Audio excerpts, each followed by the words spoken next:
جب بھی یہ کہا جاتا ہے کہ ہم مسلمان ہیں، الحمدللہ ہم مسلم ہیں، تو بڑا فخر محسوس ہوتا ہے، بڑا پراؤڈ ہے، یہ بڑا اعزاز ہے یہ۔ اور جب ہم مسلمان کا لفظ اپنے آپ کے لیے استعمال کرتے ہیں تو اس کا مفہوم یہ ہے کہ ہم آخر الزمان پیغمبر رسول رب العالمین سرکار مدینہ علیہ الصلاۃ والسلام کے غلامان ہیں، یعنی کہ غلامان محمد عربی ہیں۔ یہ اللہ کا بڑا کرم اور اللہ کا بڑا فضل ہے کہ لفظ اسلام ہمیں ملا، ہمیں مسلمان ہونے کا ٹائٹل ملا۔ کبھی اللہ کی اس ایک نعمت پہ شکر ادا کرو کہ انسان ہیں، الحمدللہ انسان ہونے کے بعد پھر کسی اور پیغمبر کی امت نہیں، پھر احسان کے اوپر احسان کہ ہمیں سب سے معتبر عظیم بزرگ تر ہستی بعد از خدا بزرگ توئی قصہ مختصر کہ جن کے بعد بلندی کی کتاب سمیٹ دی گئی، عظیم الشان ترانے کسی کے گائے نہ گئے، یہ جبریل امی ہزاروں بار دوبارہ کبھی نہیں اتریں گے۔ ملک الموت دروازے پہ اب کبھی آ کے نہیں پوچھے گا کہ آپ اگر چاہتے ہیں تو آپ کا روح قبض کروں وگرنہ خالی لوٹ جاؤں۔ اب ایسا کوئی آنے والا نہیں، ہم ان کے غلام ہیں، وہ ہمارے آقا مولا ہیں، اللہ اکبر، وہ ہمارے سید و سرور و ملجا و ماوا ہیں۔ یہ ایک پراؤڈ کی بات ہے، ایک فخر کی بات ہے۔ لیکن ایک بات آج تک جو شاید امت سمجھ نہیں سکی یا ہم لوگ سمجھا نہیں سکے، یہ فیصلہ آپ کریں۔ سوال ہے چھوٹا سا، آپ کو پتہ ہونا چاہیے کہ جب بھی کوئی پیغمبر، کوئی نبی، کوئی رسول کسی امت کی طرف جاتا ہے تو امت کی ایک ذمہ داری بنتی ہے کہ امت اس کے ہر بول کو اللہ کا بول سمجھ کر اس کے آگے جھک جائے اور جو وہ کہے اس کے آگے سر تسلیم خم کر دے، بس۔ کیا آج تک امت ہم اس معیار پہ پورے اترے؟ فخر ہے کہ ہم محمدی ہیں، لیکن کیا یہ بات کہہ سکتے ہیں کہ اے اللہ جس عزت و عظمت و توقیر و تقدیس کے ساتھ تو نے انہیں نازل کیا، انہیں ہمارے پاس بھیجا، ہم نے ان کو ان کی حیثیت کے مطابق ایکسیپٹ کیا، قبول کیا، تو اللہ کے بھیجنے میں کمی ہے معاذ اللہ، یا ہمارے ایکسیپٹ کرنے میں کمی ہے؟ اس فیصلے پہ توجہ کرو۔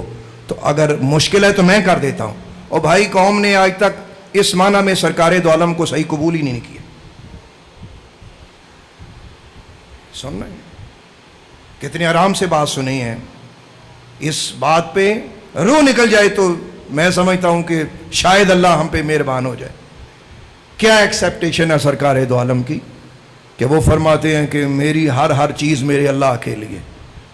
کوئی امتی ایسا ہوگا کہ جو یہ دعویٰ کرے کہ میری ہر سانس میرے رب کے لیے؟ ایک ہی سوال ہے، ایک ہی جملے میں ختم کرو ذرا، زیادہ باتیں تو پوچھ ہی نہیں رہا۔ ہمارے یہاں جب بھی سرکار دو عالم علیہ الصلاۃ والسلام کی دعوت دی جاتی ہے تو یہ امامہ، داڑھی، کپڑے، مسواک پر ختم ہو جاتی ہے۔ اور اللہ کے بندو، کچھ ظاہری صورت محمد عربی ہے، باطن تو ابھی بہت دور کی بات ہے۔ امت تو ابھی ظاہر بھی نہیں اپنا سکی۔ بڑے دکھ کی بات یہ ہے کہ جس کے لیے نبی ترسیں، امت نے مان کر بھی انہیں ادھورا مانا۔ یہ بڑا دکھ ہے، یہ بڑا ہی غم ہے۔ کاش جتنا غم مجھے اس بات کا، ہم سب کا یہ ایک غم ہو جائے اور صبح اٹھ کے ہمیں کم از کم اپنی صورت ہی اپنے آقا کے مطابق بنا لیں۔ کوئی ادا تو اپنائیں، کوئی چیز تو اپنے آقا کی مطابق ڈالیں کہ جیسے محبت کا دعویٰ ہے زبان سے، مرنے کے لیے بھی تیار ہیں لیکن ان کے طریقے پہ چلنے کے لیے تیار نہیں ہیں۔ یہ کیا گورکھ دھندا ہے بھائی؟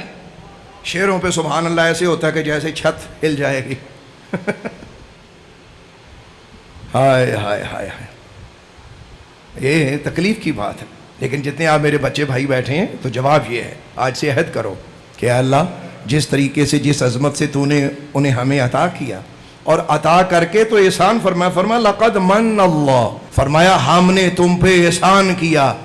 اللہ احسان کر رہے امت بے قدریاں کرنے میں مصروف ہے بھائی. پیغمبر کی کسی ایک بات کو بھی اس لیول سے ایکسیپٹ نہیں کیا، نعوذ باللہ، کہ جس کے بارے میں سرکار دو عالم سب سے زیادہ آخری کلام اللہ کے حبیب کا، مومنوں کی ماں یہ کہتی ہیں کہ میری گود میں جب سرکار دو عالم سر مبارک رکھے ہوئے تھے تو فرما رہے تھے عائشہ گواہ رہنا میں اپنی امت کے لیے نماز کا حکم دیے جا رہا ہوں. تو میں رسول خدا نے نماز دی.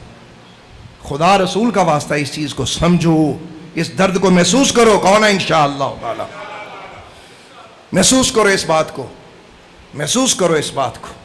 نماز والے رسول، اس طریقے سے اپنے رسول کو یاد کرو.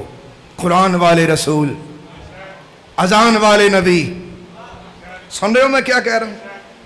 سچ والے نبی، جھوٹ سے دور رہنے والے پیغمبر، اپنی آنکھوں کی حفاظت کرنے والے نبی، اپنی زبان پاک سے کوئی فحش نہ بولنے والے نبی، اور اپنے وجود مبارک کو پاک اور طیب رکھنے والے نبی، ہر وقت اللہ کے عشق میں مگن رہنے والے نبی. جب تم ان صفات سے اپنے آقا کو یاد کرو گے نا تو تمہیں پتہ چلے گا کہ میں نے صرف نبی نہیں قرآن والے نبی کو مانا ہے، میں نے صرف نبی نہیں میں نے اذان والے نبی کو مانا ہے، میں نے صرف نبی نہیں میں نے نماز والے نبی کو مانا ہے، میں نے صرف نبی نہیں میں نے سچ والے نبی کو مانا ہے. علی ھذا القیاس، ہر اچھی صفت جو اللہ نے اپنے حبیب کے اندر رکھی اس صفت کو سرکار دو عالم سے متصف کر کے اپنے سامنے رکھو اور یہ رستہ طے کرتے جاؤ. اور چلتے چلتے پھر وہ وقت بھی آئے کہ جب سرکار مدینہ حشر کے میدان میں کہیں میرے غلاموں تو کہ نہ تھک گئے ہیں، آ جا اب رک جا، تیرا سفر بڑا لمبا تھا، تو نے زندگی میں بڑے دکھ اٹھائے مجھے نہیں چھوڑا، تم نے بڑے غم اٹھائے مجھے نہیں چھوڑا، تمہیں لوگوں نے بڑے تانے مارے تم نے مجھے نہیں چھوڑا، آج حشر کے میدان میں بھی تو پسینے میں ڈوبا ہوا ہے نا، آجا آج میرے ہاتھ مبارک سے یہ کوثر کا جام پی، اور یہ ایسا پانی ہوگا کہ جو تیری ہمیشہ کی پیاس ختم کر دے گا. آج کے بعد تجھے کبھی پیاس اور بھوک نہیں ستائے گی.